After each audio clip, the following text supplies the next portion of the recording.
Salut! Donc, le 12 septembre dernier, j'ai eu l'immense honneur de participer à un débat électoral et j'ai eu la chance de poser ma propre question aux candidats de la circonscription électorale de Prévost. Donc, j'ai été tellement heureuse. La soirée était vraiment enrichissante. Donc, si jamais vous avez envie de voir comment j'ai posé ma question et comment je l'ai posée, vous pouvez aller sur la page Facebook de l'organisme pour une école secondaire à Prévost. Donc vous avez juste à taper ça sur la page Facebook et vous allez avoir ma vidéo qui était filmée en direct et il va y avoir des reprises, donc vous allez pouvoir le revoir. Et sinon, je vais essayer de trouver le fichier pour que je puisse vous envoyer la question que j'ai posée sur ma chaîne YouTube. Mais là, j'ai juste les réponses parce que je les ai filmées juste après ma prestation. Donc, vous allez voir les réponses de chaque candidat. Et sérieux, c'est vraiment enrichissant, donc restez jusqu'à la fin. On va commencer par vous. D'abord, merci Victoriane, puis bravo pour ton implication. Franchement, quand je vois une jeune fille de 11 ans comme ça s'impliquer, vraiment, je trouve ça magnifique. Je m'engage d'abord et avant tout à remettre ta lettre au ministre de l'Éducation. Il est déjà venu nous rencontrer justement le 18 juin dernier. M. Sébastien Proulx connaît le projet et est ouvert à en discuter comme les gens du comité qui étaient présents ont pu le constater. Je voulais absolument que le groupe puisse le rencontrer. C'était une priorité pour moi et il est venu à ma demande. Donc, je pense que ça va être important de continuer à travailler fort dans ce sens-là. Le ministre a salué l'initiative citoyenne. Il s'est dit ouvert. Les gens qui étaient présents peuvent en témoigner. Je vais poursuivre dans ce sens-là. Il n'y a pas de doute. J'ai même déjà eu des discussions avec M. Joubert, le président de la commission scolaire de la Rivière-du-Nord. Je suis d'avis que nous avons tous ici des arguments solides. Justement, ils ont monté un document qui est vraiment... je vous suggère fortement de vous en procurer une copie parce qu'il est très bien monté. Nous avons tous l'avenir de notre communauté à cœur. On a les papiers pour le démontrer. On a les gens ici dans la salle pour le démontrer. Je m'engage à m'impliquer pour appuyer la réalisation du projet d'une école secondaire. Je le fais pour ma fille, pour nous tous. L'éducation est la raison pour laquelle je suis en politique. Donc, je milite pour des écoles alternatives de proximité, mais surtout, je milite pour l'avenir de nos enfants.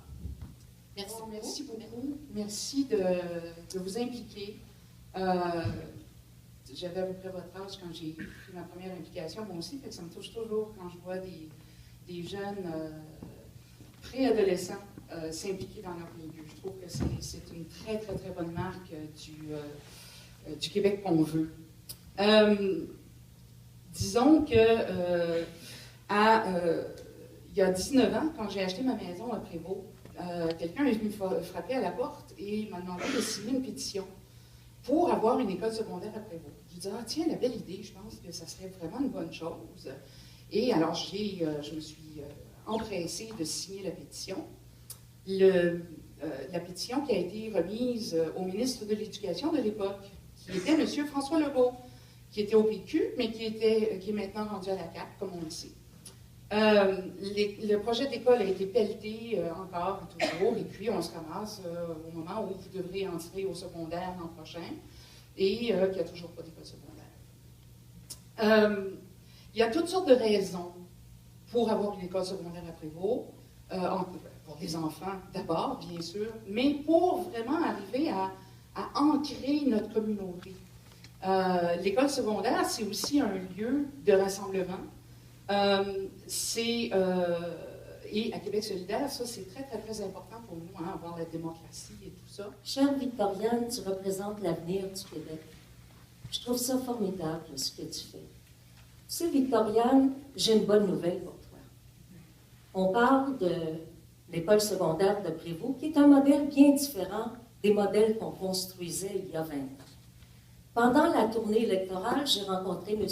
Legault, le chef de la coalition Avenir Québec, qui m'a dit « Marguerite, tu vas dire à Victoriane que si je deviens le premier ministre du Québec, dans le premier mandat, on construit l'école secondaire à Prévost, on commence à la construire. Tu sais qu'ici, on est dans une église, il y a le conseil municipal ici, on fait des spectacles, c'est pas un endroit. Donc, une école secondaire à Prévost, c'est pour les jeunes, mais c'est également pour les parents, parce qu'il y aura un gymnase, une salle de spectacle, une bibliothèque.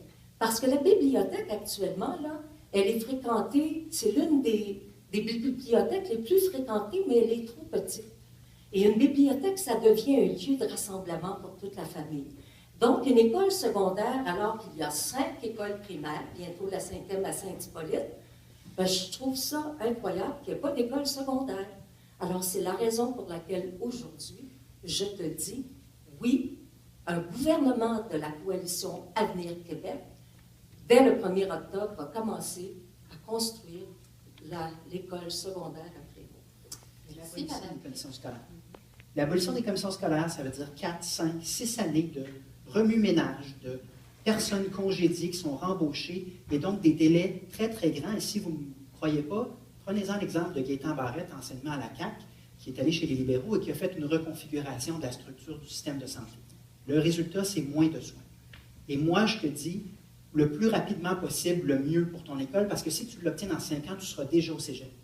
Donc, je te dis, ce n'est pas en rebrassant les structures, en abolissant les commissions scolaires, en se privant de l'expertise d'une des meilleures commissions scolaires ici, au Québec, qu'on va arriver rapidement à cet objectif-là. La deuxième chose, c'est que ça va prendre des professeurs, des professionnels, des gens dédiés dans cette école-là. Il ne faut pas juste regarder le béton. Le béton, je m'engage formellement, mais regarde le budget alloué à l'éducation en professeurs puis en spécialistes. Ça, c'est important, puis c'est pas vrai qu'on peut diminuer les revenus de l'État, puis en même temps ne pas tomber dans un autre 4 ans d'austérité.